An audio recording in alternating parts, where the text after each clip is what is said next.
The legend who's 94 years old. He's been entertaining audiences for decades. First #1 hit in 1951, but this, recorded some 10 years later, has always been his signature song. I left my heart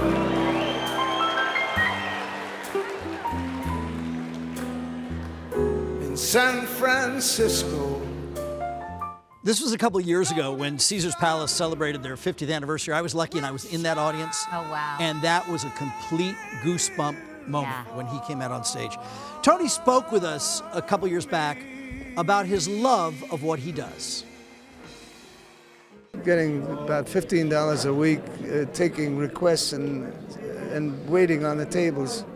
And I said, I'd love to become famous someday, but if I don't, I'm going to do this the rest of my life.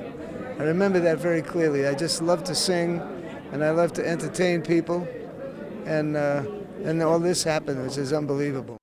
And now a major revelation from Tony Bennett. He is battling Alzheimer's disease. He was originally diagnosed in 2016, elected to keep the diagnosis a secret. But now Tony reveals all in an exclusive conversation with Tony and his wife in AARP magazine. In an article where Tony says he's breaking his silence, and as you can expect with a star of this stature, the article dropped just a few hours ago has now generated headlines all over the world. And among the most fascinating revelations is that Tony still, twice a week, has his longtime pianist come to his home, and Tony sings through an entire 90-minute set. That's what he's able to do.